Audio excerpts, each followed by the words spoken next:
something beside me, a light to the kerosene, and the places aren't real anymore, and the faces don't say anything, in the silent light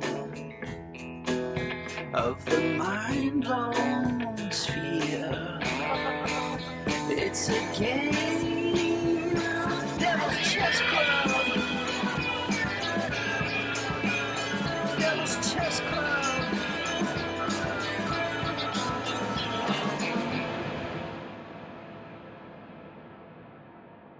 Welcome to American Exception. I'm Aaron Good. This is the excerpted first portion of a full episode of the American Exception podcast. If you would like to view or listen to the rest of the episode, subscribe to the American Exception podcast on Patreon. We have hundreds of episodes available for subscribers. If you want to better understand the deep politics and history of the U.S. empire, American Exception is the best place to go. The URL is patreon.com/American Exception. Subscribe if you can, and either way, please kindly like this video and subscribe to this American Exception channel. All right, I am happy to be here today with two former CIA officers. John Kiriakou, how are you doing? Hey, doing well, thanks. Good to see you, Aaron. Yeah, great to have you here. And Barry Eisler, it's great to have you back as well. Always good to spend some time with you guys. I'm excited that we're going to be able to talk about some of the crazy things going on in the world and sort of historical, political, very significant things. Today or yesterday, this is really a series of articles over at Dropsite about Jeffrey Epstein and new revelations. Some of them show that Epstein was, that an Israeli spy stayed for weeks at a time with Epstein in Manhattan. That is significant and more of a direct tie to between Epstein and Israeli, intelligence. And we also have more emails released about Trump and Epstein, and that he was, more aware of the, let's say, controversy and criminality surrounding Epstein than has been admitted up to now. And we also have the swearing in of a Congress person whose name I can't recall right now, but she was Rihalva. Yes, there you go. And she had been kept out by the Speaker of the House from being sworn in because she was to be the deciding vote about Epstein. And so, I guess she would have forced a vote. Her vote would have forced a vote on Epstein disclosure. So that seems to be happening. Now, this gets into the realm of intelligence, and we were talking about this a little bit beforehand, but what is blackmail and in the intelligence agencies? I've read Secret Agenda. People know about J. Edgar Hoover. If you've read Secret Agenda, you know about James Angleton and the Office of Security, Paul Gaynor, blackmailing people all the time, sexual blackmail. We know about George Hunter White and MK Ultra, LSD and weird sexual blackmail, implicated experiments and operations out there to unwitting people using prostitutes and all sorts of craziness. What was your experience at the agency when it comes to blackmail? Do you think it's a common practice? Do you think it's sort of an inner sanctum kind of practice like it was with Angleton, where probably most of the agency doesn't know about it, but it still goes on? Or do we outsource it? What's the deal with Epstein, and what's the significance of these latest revelations? Do you want to? I know less about this. I know less about this than John, because I was only at the agency for 3 years, and almost all of it was only training. But we were talking about this just a little while ago, and John and I both had the same experience as career trainees, which is that we were told explicitly in these training sessions that the CIA does not use blackmail. They did once upon a time, but no longer, because they found that it was just an unreliable and too high risk tool for managing assets. So is that true is a secondary question, but I can tell you, you don't have to believe me on this, but why would I make it up? This is what I was told. I had no direct experience that would either corroborate or contradict what they were telling me at the time. What I would say is this: we're also talking about this, that, it's more of a guideline than a rule, because it probably is true. John, again, you'd know more about this than I would. But if what you're looking for is long-term cooperation, you don't know what it's going to consist of exactly. You're looking for intelligence from a government asset who's got insight into the behavior, the policies, et cetera, the inner workings of that foreign government. It's got to be a pretty cooperative relationship if you're going to get the good stuff. But if all you need, and this gets into J. Edgar Hoover, COINTELPRO and all that stuff, but if all you need is someone to not do something, you just want them to behave in a certain way. Like, don't ever go to the press with X. If you've got incriminating information about that person, present the incriminating person, and they won't do X, and you're done. It's not some complicated long-term operation that you need a lot of things. You just need them to not do X. Blackmail would be perfect for that. So it probably depends on the tool, depends on the organization, the objectives, that sort of thing. What do you think, John? I think you're exactly right, Barry. In my training, I was told the same thing. When you're trying to recruit an asset, you want that recruitment to be over the long term. Mm-hmm. And in order to have a successful long-term recruitment, you need to be able to trust each other. Even if you don't like each other, you have to at least be able to trust each other. And my instructors were very clear in saying that we cannot get long-term working relationships going on the right track if we start with blackmail. It's just not something that we would do. Now, certainly they did it in the past, pre-church committee. In the event that, as you said, you just need for a target to not do something, yeah, sure. Blackmail, threats, maybe even you outsource it to another intelligence service, another friendly intelligence service, who might not be as friendly as you are, sure. But as a matter of day-to-day, policy, we were told that blackmail wasn't going to be done. Which totally makes sense for the stated reasons that they say we don't do it because of X. It makes sense. It's just that X isn't the whole story. And then in terms of outsourcing, this is a thing I think a lot of people miss when they're analyzing both organizations and also entire governments. They don't realize it's not a monolith. So it's easy, but a little bit lazy to just think about, well, what does the CIA do? And this is to your point, Aaron, where it's like, well, the CIA is one thing. James Jesus Angleton in his counterintel fiefdom, that is another story. The left hand doesn't always know what the right hand is doing. Sometimes the right hand doesn't want to know. People talk about, like The Economist, don't get me started on The Economist. They do this all the time when they're talking about Russia and the Russian. There's never a Russian government. There's never a Russia. It's Putin. They make it this singular person. If you can just understand what the one person wants or is going to do or anything like that, then you've solved the whole problem. But any society is going to have a lot of different factions, all jockeying for position and power. And if you don't have an appreciation of that, I don't think you have a good appreciation of reality. So for the CIA to tell its career trainees like John and me, hey, this is our official policy, I'm sure it's true. I'm sure that is their, why would they lie to us? That is their official policy. What happens when the left hand doesn't know what the right hand is doing, or when someone is going off on his or her own recognizance? That's just a completely different story, and you have to be aware of that too. Otherwise, you won't understand what's really going on. 100%. I think that the evolution of the way that these things has been handled is important, and it's of course going to be very hard to ever really discern completely, because there's just key parts of our history we don't know.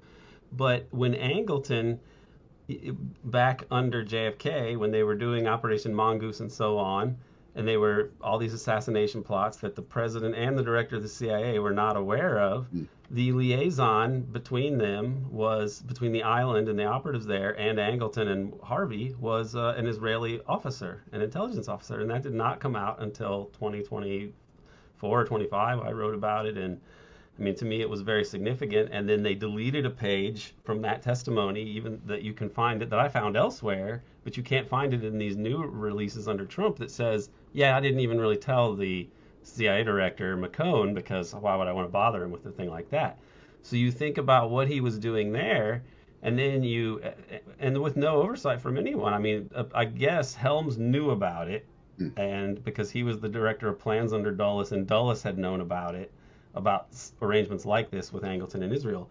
But this is, I think, key to understanding some of the opacity about the JFK assassination, and the fact that the CIA may not have a lot of records on them to begin with, because it was handled by Angleton, and the whole way that he constructed that apparatus was so there would be no oversight. And the excuse was that we're penetrated all the time and we're compromised. So that's a great excuse. It's great. Yeah. Really superficially appealing. Terrific. He needed that. He needed the Soviets to be able to pursue the foreign policy that he wanted, he and the people behind him, Angleton. But then you fast forward to the late 80s, and you had a schism between the right wing in America, between pro-Israel people, neocons, and then Bush and Reagan. And Reagan recognizes the PLO at the end of his presidency, and George W. Bush right at the beginning says, we got to put aside this madness. Or it's James Baker, his Secretary of State, says we got to put aside the idea of a greater Israel, once and for all. I mean, he was throwing down the gauntlet. And look at how many exposés of deep state things come out in that little time period. You had this documentary on the Franklin scandal, which was sexual blackmail, and it did trace back to CIA figures. William Colby was brought in to clean up some of that mess. You had Israel, which helped to find an Israeli intelligence agent, Arnon Milchan, who helped Oliver Stone get JFK the movie made, which had a big impact on the CIA and the national security state. You had those Craig Spence articles on sexual blackmail in Washington that was by the Washington Times, which is a far right-wing, paper where Angleton went on to write, later in his life before he died. And they exposed Craig Spence, and he seemed to be CIA connected and involved in sexual blackmail as well. You had the BBC Gladio documentary, which is amazing that came out on BBC. And imagine the Gladio stuff came out when? It was like early 90s. It was under H.W. Bush. It was in that little time period where there's all these exposés. You had the people, whoever was feeding Danny Casolaro all that material. This was the Octopus movie, So this is all as a way of undercutting what Bush Sr., James Baker were trying to do with regard to Israeli settlements in the West Bank and close. Yeah. Okay. Well, here's my working theory on all of this, based on Peter Dale Scott's writings and conversations with him and a lot of other research. They wanted to weaken Bush and really put that whole American establishment on their back foot and afraid of more exposures, and that this was part of it, including that George Bush, the CIA and the Mob book that was written and published in 1991 by This is Russ 1992. Baker. No, it's not. But he also was backed by a super pro-Zionist guy. So there's something about them going after the old Bush family. But the Bruton book was published in 1992, and it really was. He was a reporter at a newspaper, and it's a well-researched book. It's a valuable book. Honestly, it's useful. But it was published by a super Zionist publishing outfit that had connections to Richard Pearl. I found later, and published all these things by unhinged Zionists. So what I think happened is, part of the reason that H.W. Bush loses, or a big part of it, is because of Israel. And not only does he lose, but they wage a kind of war, a clandestine war on the clandestine state. And I think that what happened is that they begin, essentially, they're like, we're not going to allow the CIA to do the blackest of black bag jobs anymore. We're going to keep exposing them using our media assets and our people in the government and everything else. And we're going to make them essentially hand over the most dangerous, dirtiest jobs to Israel. So that's why you get Epstein, who seems to be Israeli, handling sexual blackmail and such. And you also have, when they want to assassinate Assange, they go to the Sands Casino, which is Israel. It's Adelson's. I mean, they're joint, I guess, U.S. Israeli citizens, but it's literally a Lansky joint, presumably laundering lots of drug money like it did back when it was in Vegas. Now it's in Macau. But I think that they took over the clandestine apex of like dirty tricks and such. That seems to be the explanation that tracks to me. Just after the early 90s, after H.W. Bush. You said Assange, Aaron. You're not talking about the Mike Pompeo, Julian Assange, is that? You are, Mike, okay. Yeah, Mike because I didn't know about any of this, the Yeah. the Meyer Lansky, the Sands Casino, Sheldon Adelson. I didn't know about any of this. Okay. Yeah, It's crazy. this is a Gray Zone article 2020, and it says Israel was or Sheldon Adelson was the person that they hired to surveil him illegally. This came out in court proceedings in Spain, in Madrid. And not only that, but there were assassination plots as part of that operation too, and it was all handed out to the Sands Casino Security Organization. There's another name for the company, but it's really Sands. It's like a subsidiary of Sands, which is Yeah, Adelson.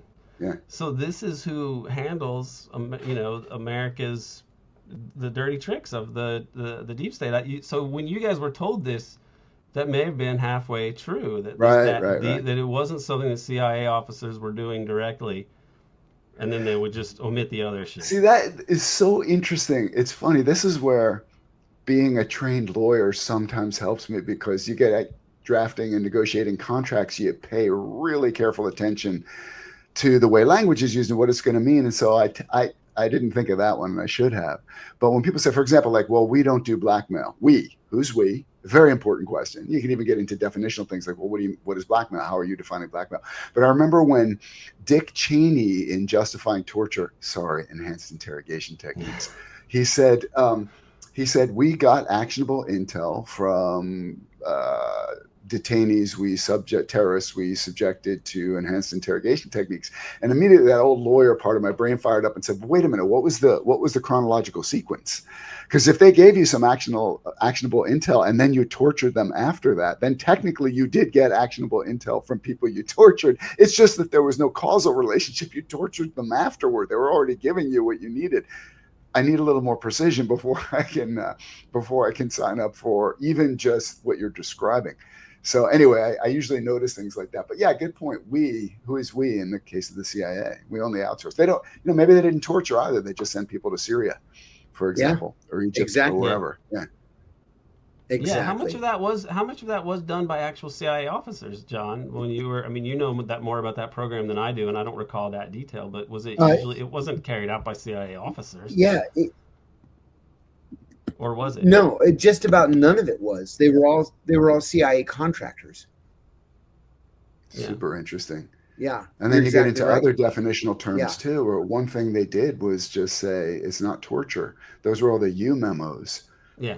Things that had traditionally been, I guess we were talking earlier about the Azov battalion, which were Nazis until Russia invaded Ukraine in 2022. And suddenly Azov wasn't Nazis anymore. And waterboarding was always torture.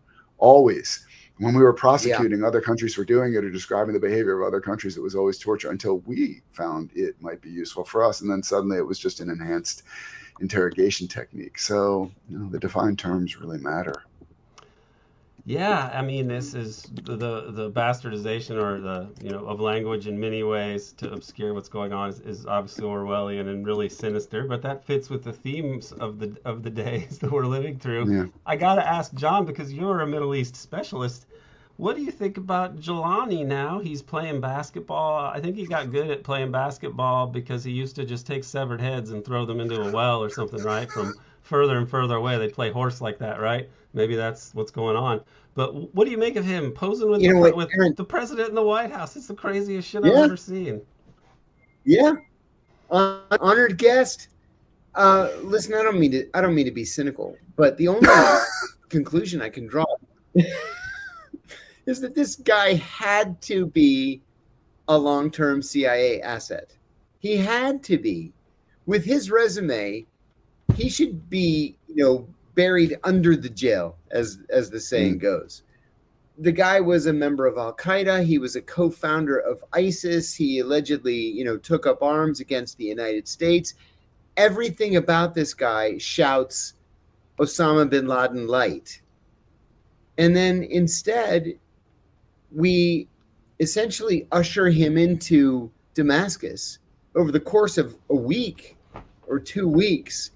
The president, off the top of his head, just says, oh, by the way, I'm lifting sanctions on Syria effective immediately, leading to people literally dancing in the streets in Damascus.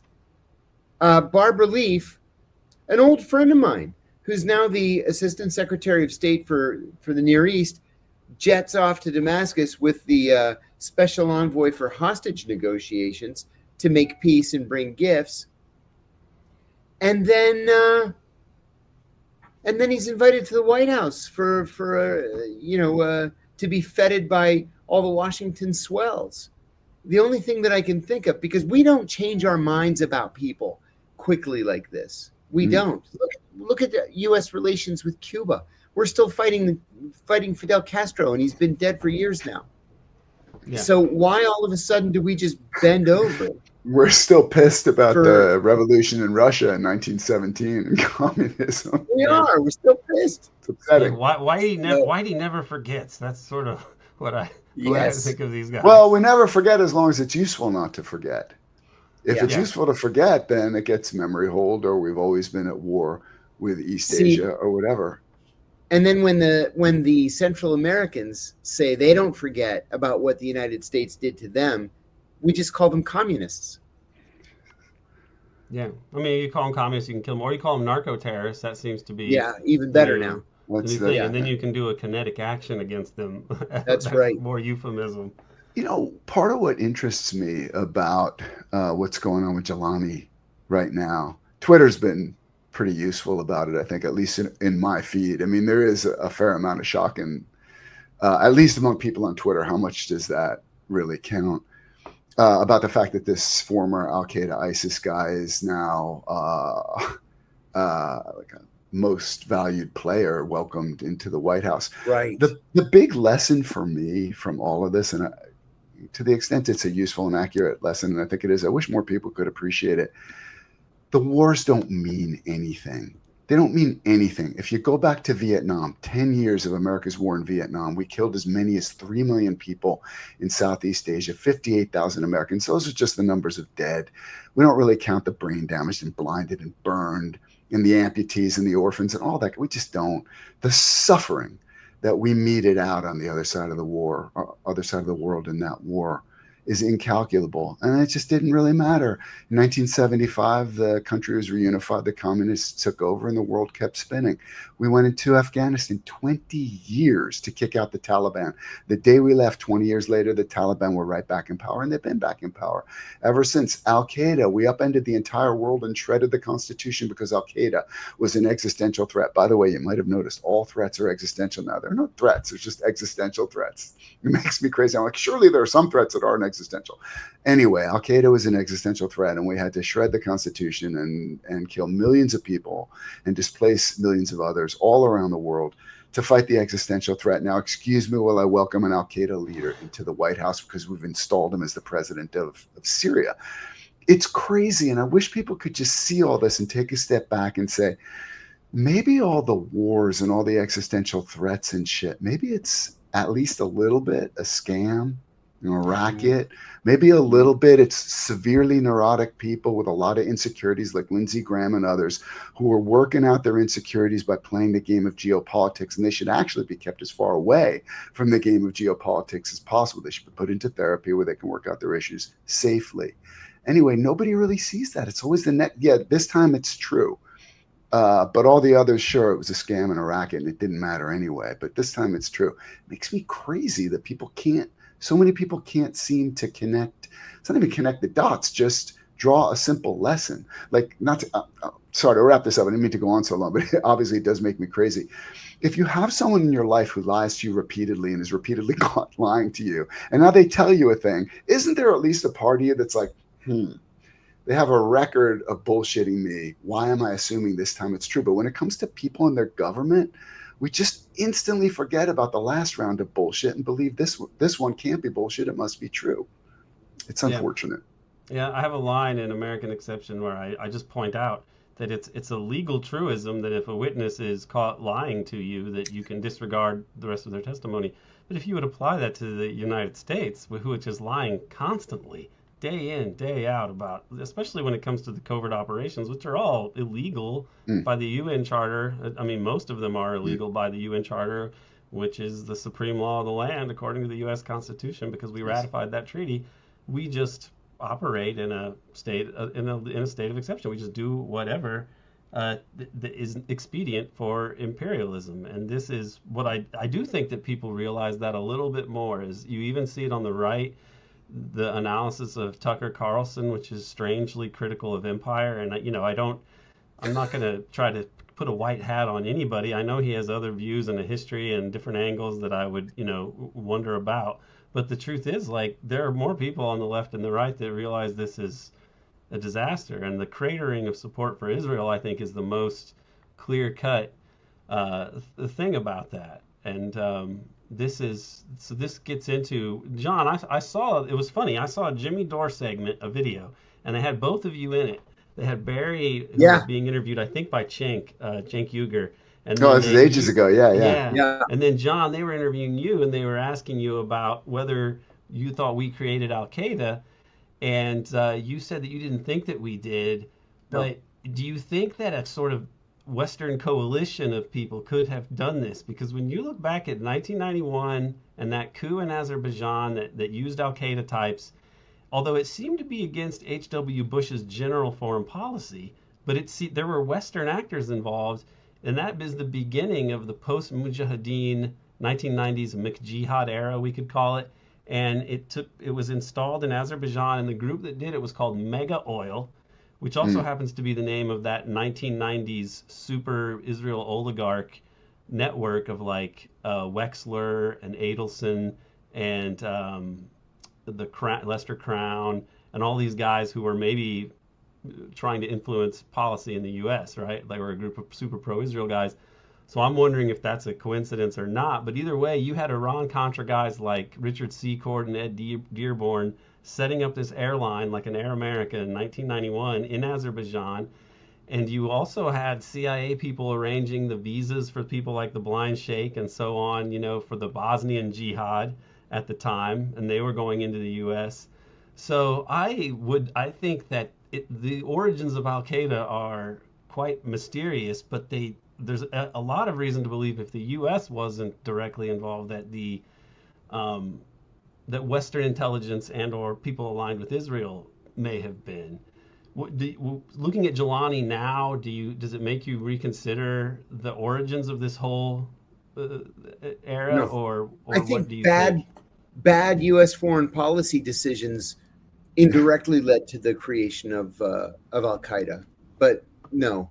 A bunch of white guys sitting in a room saying, "Hey, let's create a terrorist organization so we can attack ourselves and give ourselves a reason to attack Muslims." No, I agree, John. We don't need a reason. We don't need a provocation. If we want to kill people, we just go out and kill them. We don't have to kill ourselves first and say, "Oh my God, we've been attacked. We need to go kill Muslims now." I mean, like I say, I don't want to be cynical, but no, if we want to kill people, we're just going to go out and kill them. I agree with all that with just a slight nuanced twist, I would say. And it's this.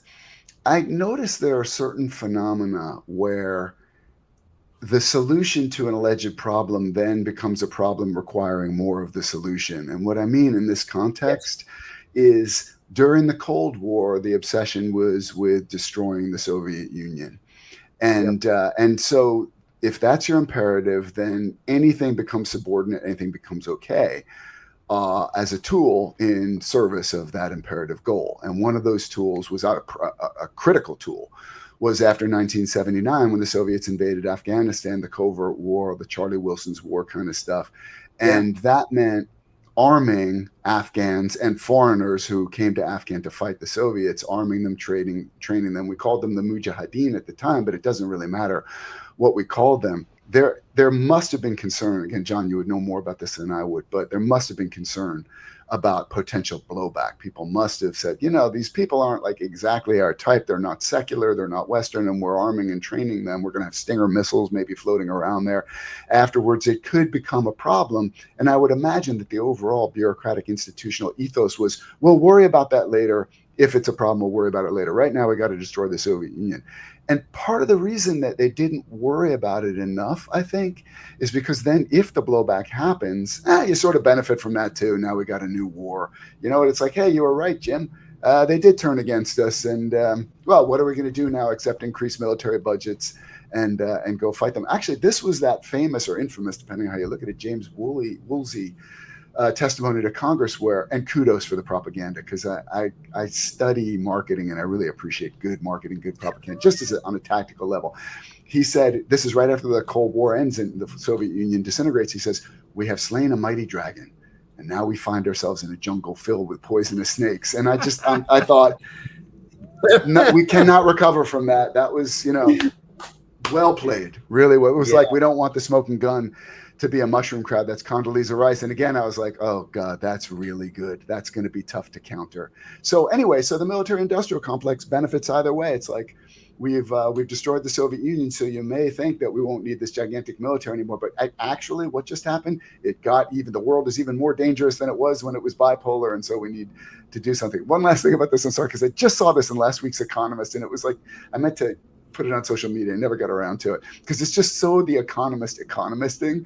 The article was about Ukraine, the war in Ukraine, and what they said is what we need is all the European countries need to increase their defense budgets, their military spending to 5% or whatever it is their targets, and it's an extraordinary amount of money that's not going to be spent on bridges, hospitals, education, ordinary people's benefits, all that kind of stuff.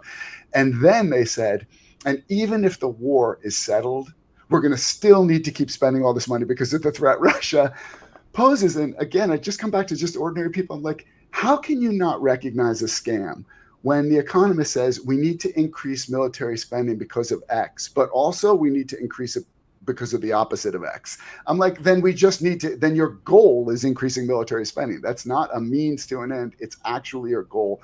Just say so. But then they're responsible. Well, we can't say so. Then people would know it's a scam. We have to pretend. Anyway, so I think all these, this is how I would explain it. Did American leadership or intelligence agencies or whatever deliberately set out and say like, we're going to create Al-Qaeda and they will attack America and then we'll have an excuse? You could write a thriller with something like that. I wouldn't find it particularly realistic, to your point, John. But the sort of background incentives and disincentives, how much of a problem would it be if there's blowback? We'll worry about it then because it's another opportunity for us. I think that's a human nature kind of thing we need to take into account. Yeah. I think that's right. For access to the rest of this episode and the rest of our vast and growing library, subscribe to the American Exception podcast on Patreon. The URL is patreon.com/American Exception. Thanks to Dana Chavarria for producing this episode, and thank you for tuning in. I also want to express my deep appreciation to all of our American Exception subscribers on Patreon. Please do consider subscribing to the American Exception podcast on Patreon. The URL is patreon.com/American Exception. American Exception exists thanks to our Patreon subscribers. On YouTube, we will never be viable. You may notice that we have dropped the Devil's Chess Club title from these episodes. After David Talbot had to leave our team due to his second, more debilitating stroke, I kept the Devil's Chess Club name and theme song and intro. I didn't want to close the book on David's partnership with Bryce and me. I had hopes that he would return. David and I had planned to write 2 books together after 2024, one on the ultra-Zionist neocon takeover of U.S. foreign policy, and another on the RFK assassination. It now seems very unlikely that David will return to podcasting or to writing. As such, it didn't make sense to keep using the Devil's Chess Club brand. Still, to pay homage to David and the outstanding books that David wrote with his wonderful research assistant, Karen Croft, we're going to keep using the Devil's Chess Club theme song intro for our video episodes. David, if you're listening, know that we miss you very much. Finally, and again, please do consider subscribing to the American Exception podcast on Patreon. The URL is patreon.com/American Exception. Subscribe so that American Exception can continue to mind the darkness.